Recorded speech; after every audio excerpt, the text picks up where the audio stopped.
Hi everyone. Let's talk today why your dog might refuse car rides, or in general why your dog is afraid of car, has a very complicated relationship with a car, or like many can say, my dog is stubborn, doesn't want to go in a car. I'm a dog trainer and animal behavior specialist in San Francisco Bay Area, and I have to tell you, most often than not, it's definitely not the stubbornness that causes your dog to refuse for car rides. Let's start with the first one. If you're dealing with a puppy, that's quite normal. If your puppy is getting a little bit skittish, doesn't want to go in a car and stuff like this. For most dogs, you need to get them used to the car. You need them to teach them to be calm and relaxed. And also, if you only take your dog by car to the vet, to the groomer, or other scary places, they may develop especially unpleasant connection to the car. So if we're dealing with the puppy from day one, start habituating them to the car.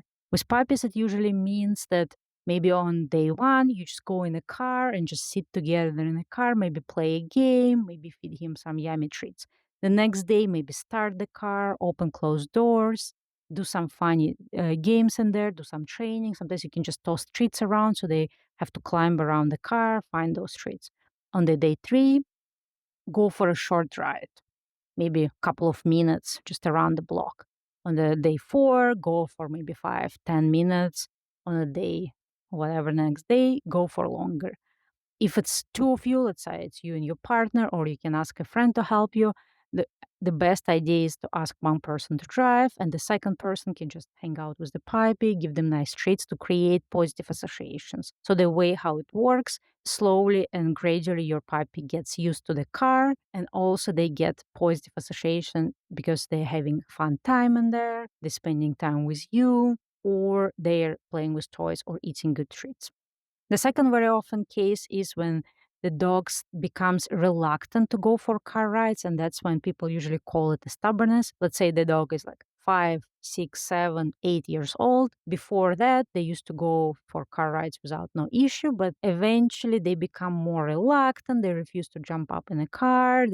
As soon as you grab the keys or mention the car ride, they start hiding, running away, and stuff like this. In this case, we suspect two things. Either it's a health related issue or like some unpleasant experience. Let's start with the health related issue because this is most common one. So if your dog was always good with cars but started becoming more reluctant, more stubborn, check your dog for any arthritis, orthopedic pains, maybe back pains. So notice how is your dog in other areas of their life. If they're also reluctant to go up the stairs, if they're also a little bit slower to jump off the couch or jump on the couch. Like let's say you tell them like, to follow you and they're on the couch and they're taking time to like kind of stretch a little bit and it's like more time than usual, then suspect some health issue. And again, don't think that if your dog is not limping, that means they are definitely healthy. Sometimes, like arthritis and other things, they can develop very slowly. You might not even notice or you might not even see actual signs, but dogs refusing to go on stairs, jumping on off the couch, jumping in the car can be a sign. What you can do, especially with the car rides, get a ramp. If it's a smaller dog, maybe start carrying them in the car. If your dog has like a good harness with the handle, maybe hold the harness, help them to, like lift some of their weight. Make it comfortable. Don't rush through the process because if you rush through the process or if you punish the dog or if you yell at them like get in the car, stop, mandling, they may actually, besides the health reasons, they might also develop negative association to the car, and we don't want that. The other case was, as I mentioned, when the dog develops bad association with the car. I had cases when the dog was fine in the car, but then they decided to go, I don't know, drive to Tahoe or drive somewhere in a car for long distance for the first time. The dog got a little bit car sick or maybe just got, got stuck in the car for too long. And after that, dog refuses to go in the car. Sometimes it happens when people leave the dog in a car. And if, let's say, the dog has also separation anxiety, they are unable to stay alone without freaking out. Leaving them in the car creates a very, stressful experience of being in a car. So now the dog is afraid, oh, what if they leave me in a car again? So let's say your dog is afraid of a car for some bad experience or some other reasons. How do you recognize that? So how you know that they're fearful and it's not, let's say, health related? Usually, besides being reluctant to go in a car, there will be a telltale signs in the body language. I have a whole video on my channel about body language, but here we want to look for certain things. Your dog will be like covering, almost like presenting themselves smaller, Sometimes they look usually lean to the ground. They often will have a tucked tail. They try to like almost like disappear and tuck everything in. They might pin their ears. If you look at them in the eye might look like this, and you will even see the like white parts of the eye, like very weird, and they would look very like uncomfortable. But covering, tucked tail, pinned ears, that would be the most like definite signs of that. I have to say that in general, if your dog is a timid, fearful, skittish dog, so those signs that I described, they also experience in general outside when you take them for a walk. Most probably they will be also reluctant to go in the car, but then in this case, it's not the car ride, it's just the issue. For your case, you probably have to solve the whole fear of walks issue as well. So what do you do in this case? You want to create positive experience and you want to start connecting the car with good stuff. The same way how we did it with the puppy, maybe start with just spending some time in the car without driving anywhere. So to build this positive association, maybe keep a particular like best toy or a best treat that the dog only gets if they go for a car ride. Because we want to slowly change the negative association with the car with the positive one. Let's say if your dog likes to go to the dog park, instead of walking there, you can drive there because they know like after the short drive, even if it's only like 5 minutes drive, which is actually better, because they're going to know after a 5 minute short drive, they're going to get to the dog park that they really like and things like that. In some cases, if it's a severe fear of cars, it's hard to just follow a general advice. You may need to hire a behavior consultant or a dog trainer that deals with dog behavior that can help you to build desensitization and counter conditioning program. That's the terms we use in dog training. If you're interested, you can Google about desensitization and counter conditioning protocols, how to create positive association with the car. And the last but not least, it can be that your dog is actually car sick. They have motion sickness, and this is why they don't like to go in a car. Or maybe they experienced it once. Maybe you were on a long ride or a particularly bumpy ride when they experienced that motion sickness. Maybe they were a little bit healthy that day. So now they anticipate to feel the same way. And the way how a dog's brain works, they like, okay, if I know something bad gonna happen to me there, I would try to avoid it at all costs. If I know I got car sick last time, there is no way I'm going again. The way how you're going to see the difference with the fear, you're still going to see the dog reluctant to go in, but you may not see the obvious fear signs like tactile and stuff like this. They might still be there if you force your dog to go in a car, then they might start also developing fear. But in general, you would see reluctance more than just like a fear alone. But the way how you're going to know your dog might have a car sickness are the following symptoms. Again, I'm not a vet professional, I'm not your doctor.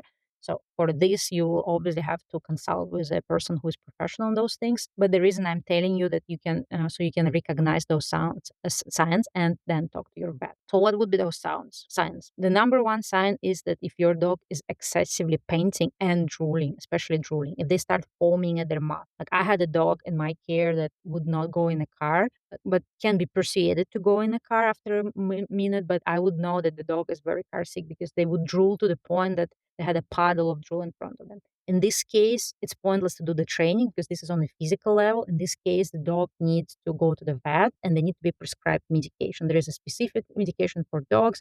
There is also some human medication that the vet can prescribe based on your situation, but based on the dog size and stuff like this. Don't do self-medication, talk to the professional. So drooling, excessive foaming at the mouth, something that normally should not happen to your dog. Other signs could be the dog is painting, especially when it's not a hot day or when they're painting with the mouth open but the tongue inside. So they're painting like this. So when the dog is hot, they're usually sticking out their tongue. They usually go like this. But if the tongue is in, this can be a sign that they are distressed. Unfortunately, it doesn't always mean they have a motion sickness. It can be extreme anxiety and almost like a panic attack because they're so afraid to be in a car. So this is not as conclusive. Another sign that the dog is either afraid to be in a car or they have a car sickness, when besides drooling and foaming in the mouth and other like symptoms that you can Google, the dog is very stiff. So some dogs would be just standing for the whole ride like this. And they're almost like frozen in a particular posture, or sometimes they're sitting but it's very uncomfortable, they're not moving, they're not like like relaxed, they're very stiff, very tense. So if you see a dog being very tense, very unrelaxed, this is a telltale sign that they either extremely anxious and stressed to be in a car, or they have a motion sickness. Again, in terms of the motion sickness, it's a good idea to get some medication, so at least your dog can get a medication like 1 hour prior to traveling, especially if you need to go for longer distances, so your dog is not suffering. It's absolutely unfair to just say like whatever, they're gonna get over it. If your dog is extremely afraid to be in a car, it's also a good idea to start working on desensitization and counter conditioning, because you don't want your dog to develop extreme anxiety, because in the beginning they might be afraid a little bit, but eventually they might develop more and more anxiety around the car, and it's going to obviously limit you from being able to take your dog everywhere with you, from being able to travel with your dog and stuff like this. Oh wait, few other signs that are obvious but I didn't mention them for some reason are your dog is vomiting, peeing in the car, during the car ride, I don't know, like, and any other thing. So any of that stuff is not normal. That means the dog is not feeling well, they're sick. That's why if your dog never have potty accidents in the house or in a car, but one day they have it, it can be that they're not feeling well. Most probably it's going to be like vomiting, but other things can be a good reason to discuss it with your vet professional. So if you're experiencing any issues with your dog in the car, leave a note down below. If you have a specific question, leave a question as well. I'll try to answer it. Otherwise, you can always reach me for online consultation, or if you're in San Francisco Bay Area, I'm open for in-person consults. There is information down below, and see you in my next video. Okay, guess what we're doing right now? We're going to the beach. The puppy gonna experience the beach.